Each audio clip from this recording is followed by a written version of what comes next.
আপি ছায়া হয়ে থাকবে। মিশান মলিন হেসে বলল, সারা জীবন মানিয়ে নেওয়ার জন্যই তো মিশানের জন্ম।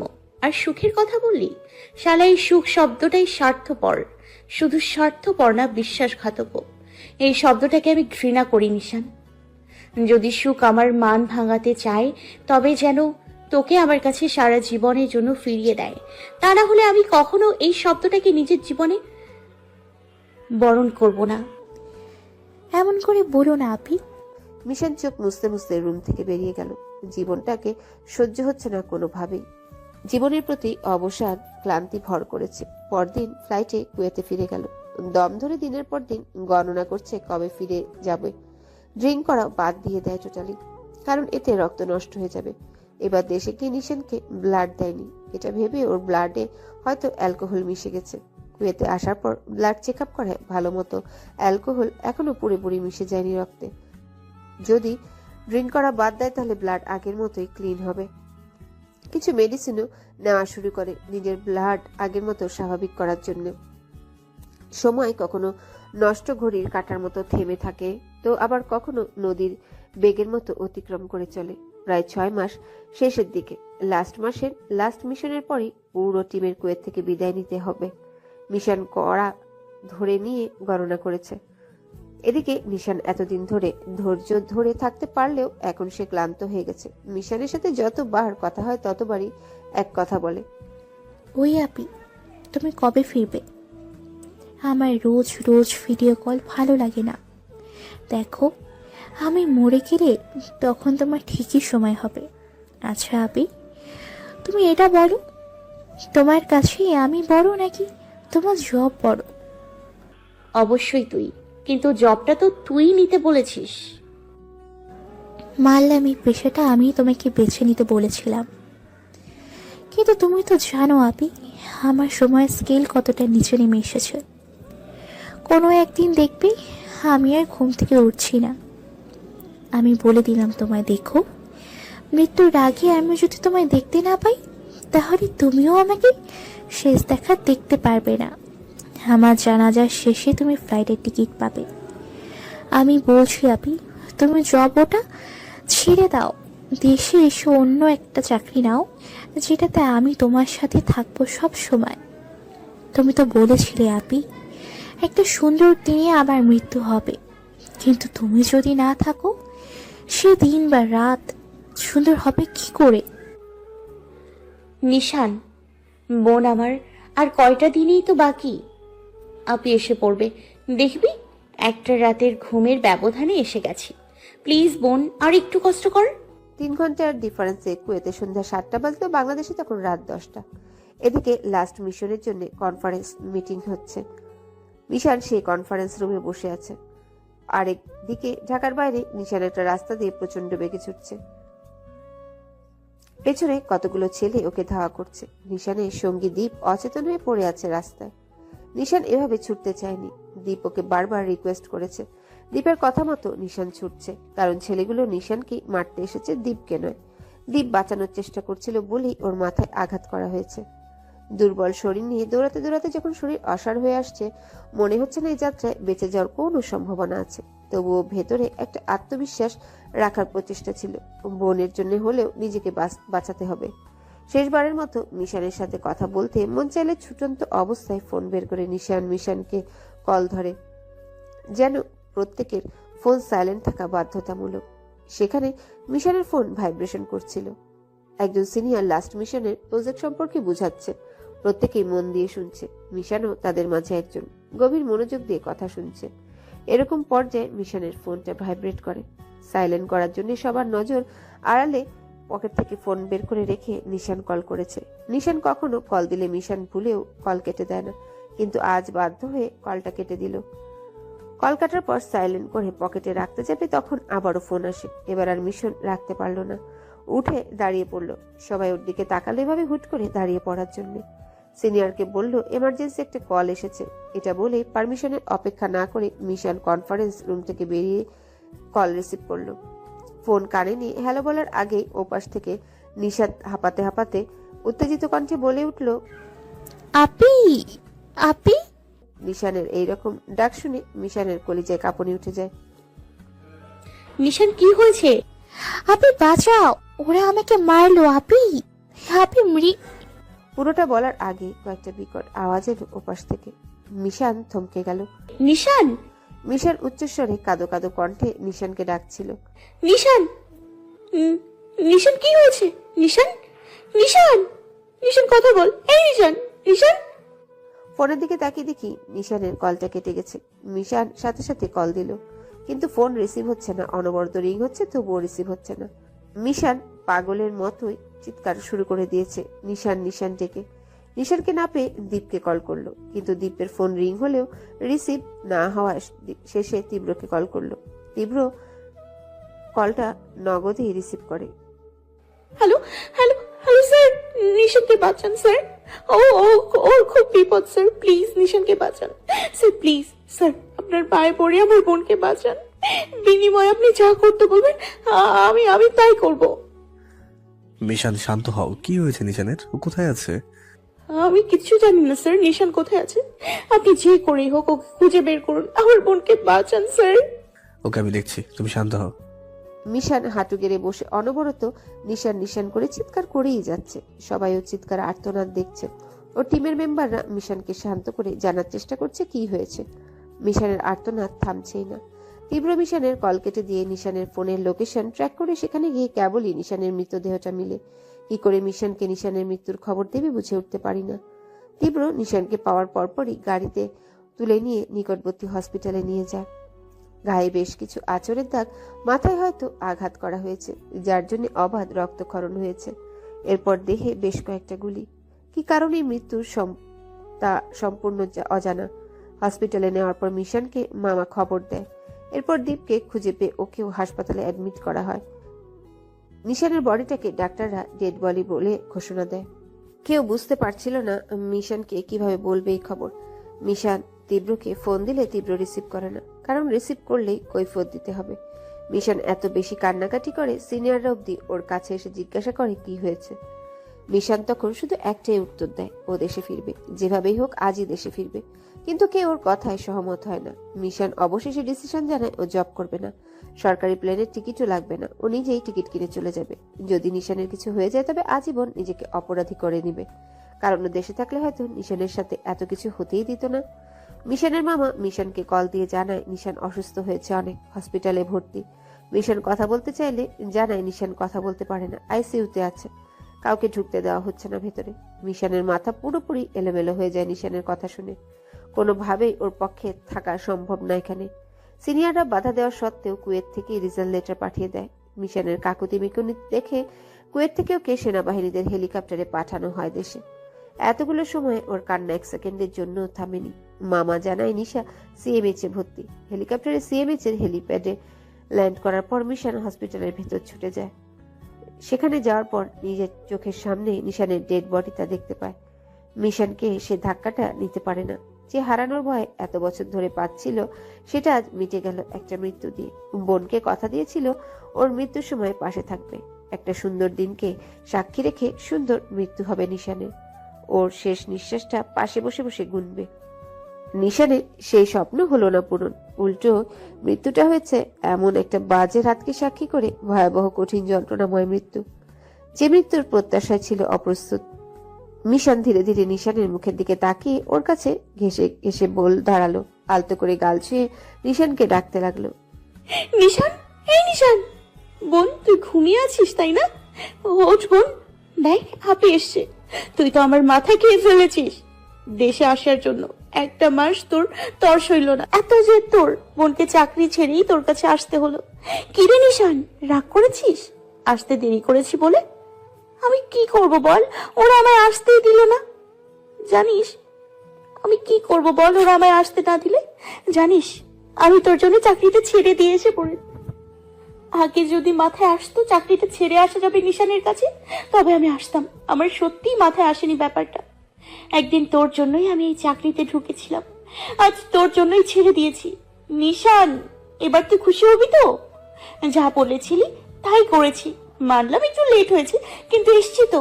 নিশান, এই নিশান, ওঠ, চোখ খোল, আমার সাথে কথা বল। আল্লাদি কণ্ঠে আপি বলে ডাক দে। নিশান রে, এই নিশান, নিশান। মিশানের ভাঙা গলার আওয়াজ পর্যায়ক্রমে উচ্চস্বর থেকে চিৎকারে ধাবিত হয়। মিশানের হাত জড়িয়ে ধরে জোরে জোরে হাউমাউ করে কান্না শুরু করে। সহ্য হচ্ছে না এই যন্ত্রণা, মেনে নিতে পারছে না নিশান এই ভয়ঙ্কর মৃত্যুটাকে। কখনো ভাবতে পারছে না এখন থেকে নিশান আর আল্লাদিস্বরে মিশানকে ডাকবে না, আর কখনো কোনো বায়না নিয়ে হাজির হবে না, সামনে থেকে জড়িয়ে ধরবে না। নিশানের হলুদ ফর্সা গায়ের রং রক্তশূন্য ফ্যাকাশে আকার ধারণ করে আছে। একটা রাতের ব্যবধানে জীবিত মানুষটার মৃত হয়ে গেছে, চেহারাতেও লাশ লাশ ছাপ। গতকালও নিশান এই সময়টাতে বাড়িতে ছিল, মিশানের সাথে ঠিক এই সময় ভিডিও কলে কথা বলছিল। কত হাসি খুশি ছিল। কাল এই সময়টাতেও ভাবতে পারেনি আজকের এই সময়ে ওর লাশের পাশে বসে থাকতে হবে। বেঁচে থাকার মতো কোনো কারণ পাচ্ছে না, যদি আত্মহত্যা ছাড়া ইচ্ছায় মৃত্যুটাকে বরণ করে নেয়, তবে মিশান আজ সে মৃত্যুকে প্রার্থনা করে নিজের জন্য বরণ করে নিতে। নিশানের মৃত লাশের সামনে মিশানের আর্তনাদ চোখে দেখার মতো না। ওর কান্না দেখে আশেপাশে সবাই চোখের পানি ছেড়ে দিল। নিশানের মৃত্যুর খবর শুনে মামি বেশ কয়েকবার সেন্সলেস হয়ে গেছে। দীপ পাথরের মতো হয়ে আছে। মামা তাপসিন ফুপিয়ে ফুপিয়ে কাঁদছিল। মিশানের কান্না দেখে তাদের কান্নার বেগ বেড়ে যায়। শ্বাসরুদ্ধ সময় যাচ্ছে মিশানের উপর দিয়ে। কাঁদতে কাঁদতে মাথা ঘুরিয়ে আসছে। এতক্ষণ ধরে কান্না করলে মাথা স্বাভাবিক অবস্থায় না থাকারই কথা। কান্নার বেগ স্রোতের মতো বেরিয়ে চলেছে। মিশানকে ধরে কেউ সরাতে পারছে না নিশানের লাশের থেকে। কয়েকজন হাফেজি নারী এসেছে নিশানকে শেষ গোসল করানোর জন্য। মিশান নিশানের লাশের দিকে পলকবিহীন নজরে তাকিয়ে কাঁদছে। মহিলাগুলো আলতোভাবে নিশানকে গোসল করিয়ে দিচ্ছে, সে দৃশ্য দেখছে। গোসল শেষে 5 টুকরো কাপড় নিয়ে নিশানকে পরিয়ে মুড়ানো হচ্ছে, আর মিশানের কলিজাটা একটু একটু করে ছিঁড়ে যাচ্ছে। নিশানের গোসলের সময় থেকে কাফনের কাপড় পরানোর সময় অবধি মিশান পাশেই থুবু হয়ে বসে ফুপিয়ে ফুপিয়ে কাঁদছিল। একটু একটু করে নিশানের চলে যাওয়ার সময় হচ্ছে। মিশান দু চোখ ভরে শেষ দেখা দেখে যাচ্ছে, যা দেখার আজই শেষ দেখা দু বোনের। দীপ এখনো এক ফোঁটাও কান্নাও করেনি। জ্ঞান ফেরার পর যখন জানতে পেরেছে নিশান আর পৃথিবীতে নেই, ওর জবান বন্ধ হয়ে গেছে। কারোর সাথে একটা কথাও বলেনি, তবে চলাফেরা করছে স্বাভাবিকের মতো। মিশান তাও কেঁদে হালকা হচ্ছে, কিন্তু দীপ গোসল দিয়ে সাদা পাঞ্জাবি পরে অর্ধাঙ্গিনী জানাজার লাশ দাফনের জন্য তৈরি হচ্ছিল। নিশানের লাশের খাটটা মিশানের সামনে থেকে নেওয়ার সময় হলো। মিশান পাগলের মতো চিৎকার করে বলছে নিশানকে যেতে দেবে না, ওর সাথেই রাখবে, মৃত লাশটাকে নিজের সাথে রাখবে। আত্মীয় স্বজনরা মিশানের হাত ধরে আটকে রাখলো। মিশান চেষ্টা করছে শেষবারের মতো ছুটে গিয়ে নিশানকে শক্ত করে জড়িয়ে ধরতে, কেউ যেতে দিচ্ছে না। লাশটা তুলে নেওয়া হলো। দীপ আর ওর বাবা লাশের খাট সামনে থেকে কাঁধে নিল। জানাজা শেষে লাশ দাফনের সময়ও নিশানকে কবরে নামালো। এত সব কান্না করে শেষ সময় মিশান সেন্সলেস হয়ে যায়। জানাজা শেষে যখন নিশানকে কবর দিতে নিয়ে যায়, সে সময় সেন্সলেস হয়ে যায়। ওর মাথায় অনবরত পানি ঢালা হচ্ছে। একজন মিশানের অবচেতন অবস্থাতেই ওকে গোসল করিয়ে শুইয়ে রেখেছে। রাতের দিকে যখন সেন্স ফিরে নিজেকে নিজের ঘরে আবিষ্কার করে, মনে হচ্ছিল কাল থেকে যা হয়েছে সবটাই স্বপ্ন ছিল। কাল রাতের ওই সময়টাতেও নিশান বেঁচে ছিল, সেটা ভেবেই মিশান আবারও ফুপিয়ে ফুপিয়ে কান্না শুরু করে দেয়। নিশান ছাড়া এই ঘরটা ফাঁকা ফাঁকা লাগছে। যে বিছানাটায় শুয়ে আছে, এই বিছানাটাও যেন নিশানকে ছাড়া একা মিশানকে নিতে পারছে না। মিশান উঠে গুটিয়ে বসে ঠোঁট কাঁপিয়ে কাঁপিয়ে কাঁদছে। এমন সময় দীপ একটা প্লেটে 2টো রুটি, 1 গ্লাস পানি হাতে নিয়ে এসে মিশানের সামনে বসে। প্লেটের গ্লাসটা সামনে রেখে স্বাভাবিক কণ্ঠে দীপ বলে ওঠে, জ্ঞান ফেরার পর আমি কারো সাথে একটা কথা বলিনি মিশান, এক ফোঁটা চোখের পানিও ফেলিনি। সবাই ভাবছে নিশানের মৃত্যুটা হয়তো এখনো মেনে নিতে পারিনি বলে আমি কাঁদছি না। আমি কেন কান্না করিনি জানিস? আমি কান্না করিনি বলে এই না যে কান্না করব না। কান্না আমি সেই দিনই করব যেদিন নিশানের খুনিগুলোর একজনও বেঁচে থাকবে না। ওদের এতটা কঠিন মৃত্যু আমি দেখতে চাই যে মৃত্যুর পর ওদের পরিবারগুলো কষ্ট থেকে ভয় বেশি পাবে। ওদের মতো কুসন্তান জন্ম দেওয়ার অপরাধে ওদের পরিবার ভয়ে কষ্টে কাঁদবে, আর ওরা হারাবে নির্মমভাবে প্রাণ। তুই আমাকে সে কাঁদার দিনটা এনে দিতে পারবি মিশান? তুই ওদের চিনিস? না, তবে দেখেছি। পরবর্তীতে ওদের দেখলে আমি চিনব। জানি না ওরা কারা, তবে জানতে বেশি দিন লাগবেও না। ওদের খুঁজবো। কাল রাতে কি হয়েছিল? কাল বিকাল থেকে নিশান বারবার ফোন করে বলছিল বাড়ি ফিরতে। আমি অনেক ব্যস্ত ছিলাম, তাই প্রতিবারই বলে দেই আমি ব্যস্ত আছি, এখন ফিরতে পারবো না, রাত হবে। এরপর ওর সেই ইমোশনাল ডায়লগ, তোমার আসতে হবে না, অফিসেই থাকো, আমি মরে গেলে এসো। বাধ্য হয়ে সব কাজ ফেলে বাড়িতে সন্ধ্যার দিকে ফিরে আসি। আসার পরপরই বায়না শুরু, ঢাকার বাহিরে কোথাও নাকি পূর্ণিমা রাতের অনেক জোনাকি পোকা দেখা যায়, সেখানে যাবে। কার কাছে শুনেছে, কোথায় দেখেছে, ওই ভালো জানে। আমিও রাজি হয়ে গেলাম নিয়ে যেতে। মাকে বলে দুইজনই বাড়ি থেকে বের হলাম, ঢাকার বাহিরের সেই জায়গাতে গেলাম যেখানে ও বলেছে। যাওয়ার পর ওর কথা মতো বেশ সুন্দর মনোরম পরিবেশ দেখতে পেলাম। আকাশে পূর্ণিমা চাঁদ, ঝিরিঝিরি বাতাস বইছিল চারদিকে, অঢেল জোনাকি পোকার মেলা। নিশান খুব মজা পাচ্ছিল, জোনাকি পোকাদের সাথে খেলায় মেতে উঠেছিল। আমিও ওর সাথে সঙ্গ দিচ্ছিলাম। এমন সময় বেশ কয়েকজন ছেলে এলো, এসেই দুজনকে ঘেরাও করে নিশানের দিকে তাকিয়ে বলল। তোমার নাম নিশান? নিশান মাথা নাড়িয়ে হ্যাঁ সূচক উত্তর দিল। নর্থ সাউথে জার্নালিজম নিয়ে পড়ো? নিশান আবারও হ্যাঁ সূচক উত্তর দিল। আর নিশানের উত্তর না দিতেই একজন ছেলে নিশানের গালে জোরে থাপ্পড় মারে। নিশান থাপ্পড় খেয়ে পড়ে যায়। আমি নিশানকে তুলে নিয়ে ওদের বললাম, ভাই কি হয়েছে? ওকে মারলেন কেন? কি করেছে ও? আমাকে বলেন। ওর গায়ে হাত তুলেন কেন? ছেলেটা উচ্চ সুরে ধমক দিয়ে আমাকে বলল। ওই চু ভাই, তুই কেডা? তোরে কেন কমু? জামেলা তো তোর সাথে না। যদি নিজের ভালো চাস তুই এইখান থেকে পালা।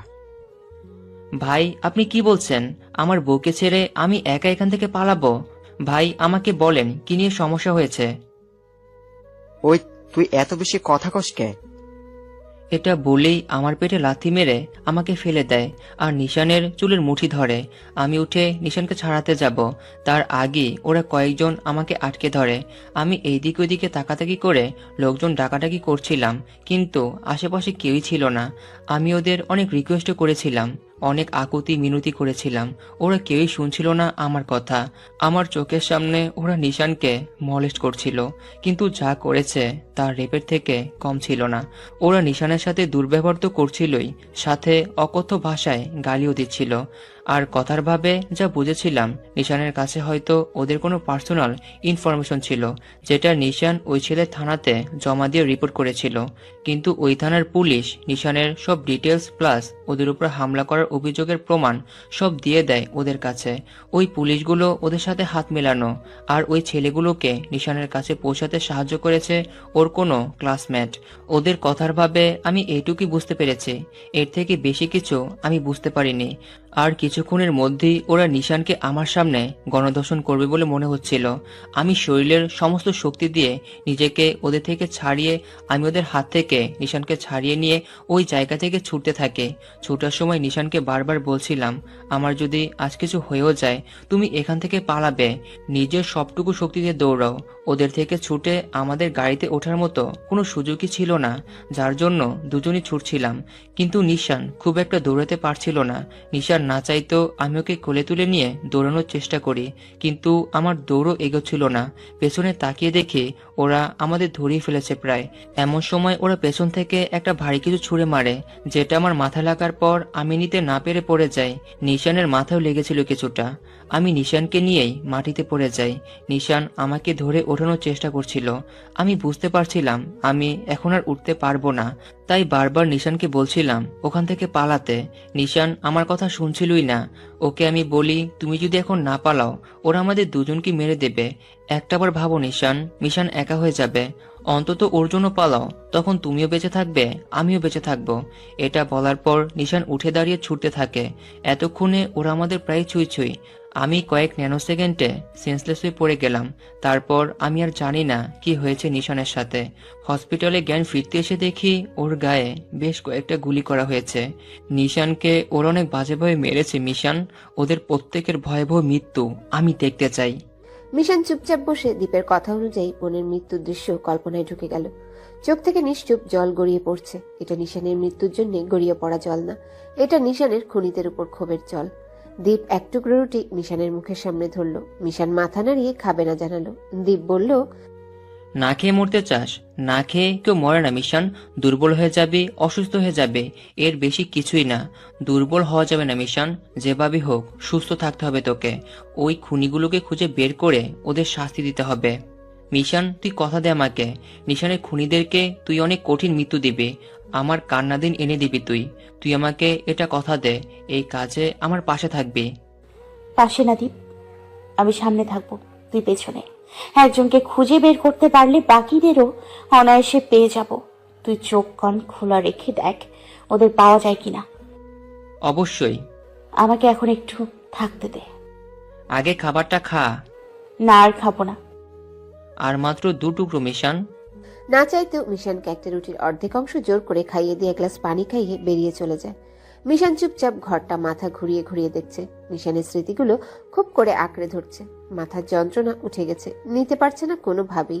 নিশানের বাজে মৃত্যুর ঘটনাটাকে, ওই কালপেটগুলোকে কিভাবে কোথায় পাবে জানা নেই, কে ওরা সেটাও জানা নেই।